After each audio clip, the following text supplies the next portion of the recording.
गुरु प्यारे सात संगत जी, प्यार से कहिए धन्य निरंकार जी। सात संगत जी, दास आप जी सभी संत महात्माओं के चरणों में एक छोटी सी कहानी लेकर आया है।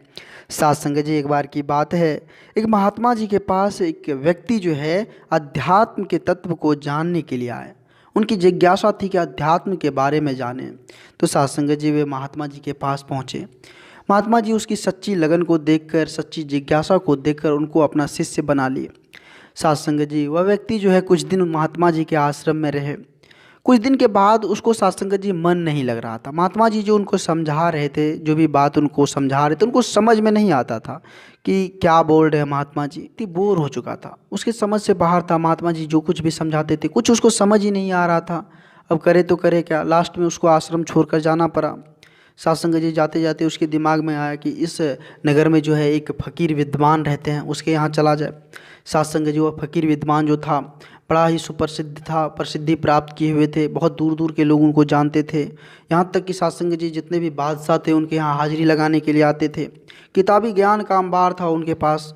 सात संगत जी, वह व्यक्ति उसके पास गए और उसको बोले कि मैं जो है साधना करने की इच्छा से आपके पास आए हैं, आप मुझे अपने पास रख लीजिए, बड़ी कृपा होगी। सात संगत जी, वह व्यक्ति जो है विद्वान व्यक्ति, उसे एक मोटी सी किताब दे दिया, क्योंकि सात संगत जी उसके पास तो किताबी ज्ञान था। मोटी सी किताब दे दिया, उसको बोले कि इसको तुम पढ़कर जो है साधना करना, जैसा जैसा इस किताब में लिखा है ठीक वैसा प्रकार ही तुम अपने आप में उतारना। जिस प्रकार से इसमें साधना करने के लिए कहा जाए, जिस प्रकार से योग करने की बात कहा जाए, ठीक उसी प्रकार से तुम सब कुछ अपने आप में उतार लेना। सात संगत जी, यह सब करते करते कई साल बीत गए। सात संगत जी, अब तो वह व्यक्ति जो है महात्मा जी को भी भूल गए कि महात्मा जी भी है कोई। सात संगत जी, एक दिन ऐसा आया कि वह योग साधना कर रहा था। उनकी काया जो है निश्रेष्ठ हो गया, कुछ इस तरह हो गया कि मान लो उसका शरीर ही खत्म हो गया हो, मर गया हो। सात संगत जी, इतने में जो है वह व्यक्ति, विद्वान व्यक्ति जो है उसको देखा तो सोचा कि ये तो मर गया है, अब क्या किया जाए। उसको सात संगत जी गंगा लाभ करने के लिए ले जाने लगे, क्योंकि तो वो मर चुका था। उसके दिमाग में था कि यह व्यक्ति मर चुका है, लेकिन वो साधना में लीन थे, उसको क्या पता। सात संगत जी जब रास्ते में जा रहे थे उसको लेकर, तो महात्मा जी संयोग से आगे आ गए। तो महात्मा जी पूछे कि या भाई के कौन सा ये इंसान है। महात्मा जी जब सारी बातों को सुना तो सात संगत जी, महात्मा जी हंसते हुए उनको बोले कि भाई यह मृत शरीर नहीं है, यह साधना में लीन है, इसको नीचे उतारो, यह बेचारा जिंदा है। तो सात संगत जी महात्मा जी की बातों को सुनकर वह विद्वान व्यक्ति बोले कि महात्मा आप ये क्या बोल रहे हैं, यह मृत शरीर है, यह जिंदा नहीं है।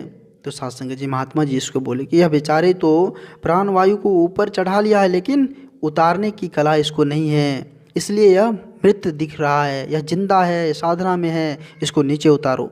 सात संगत जी महात्मा जी जैसे ही सब पर जो है अपना हाथ सहलाएं, शरीर को सहलाएं, मस्तिष्क के नसों को दबाया, तो उसकी प्राण वायु जो है सात संगत जी वो ब्रह्मरंध्र से उतर कर जो है कंठ में आ गए और वो शुद्ध हो गया। सात संगत जी अंगड़ाई लेने लगे और जो है आंखें जैसे ही खोले तो महात्मा जी को देखे, तो महात्मा जी को देखने के साथ ही उनकी आंखों में आंसू आ गया, गले से लिपट कर रोने लगा। उसे जीवन के सत्य जो था उसका बोध हो गया। सात संगत जी, सात संगत जी वो महात्मा जी के चरणों को स्पर्श करके बोले, महात्मन आपका बड़ा अपमान किया मैं, आप हमें फिर से जीवित कर दिए, आप माफ़ कर दे हमें, मुझसे बहुत बड़ी भूल हो गई, बहुत बड़ी भूल हो गई।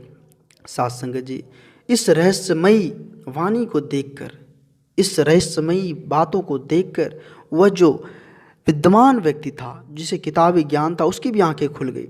उसे भी ज्ञात हो गया कि किताब को पढ़ने वाला गुरु नहीं होता, गुरु तो वह होता है जो चेतना के रहस्यों को जानकर उसमें अपने शिष्य को उबारने की क्षमता रखते हैं। सात संगत जी, दास आप जिस भी संत महात्माओं के चरणों में छोटी सी कहानी रखा, और इस कहानी से हमें बहुत बड़ी सीख मिलती है कि हमें जो है किसी का अपमान, किसी के बारे में गलत कभी नहीं सोचना चाहिए। सात संगत जी जो भी स्थिति परिस्थिति मिले वहाँ सोच समझकर सारी कामों को निपटना चाहिए। सात संगत जी, दास आप जिस भी संत महात्माओं के चरणों के धूल के समान है, और आप जिस भी संत महात्माओं के चरणों में छोटी छोटी कहानियाँ लेकर आते रहता है। आशा है आप जिस भी संत महात्माओं को यह कहानी अच्छा लगा होगा। अगर अच्छा लगे तो सभी संत महात्माओं के बीच शेयर करें और दास के चैनल को सब्सक्राइब करना ना भूलें। सात संगत जी प्यार से कहिए धन्य निरंकार जी, धन्य निरंकार जी।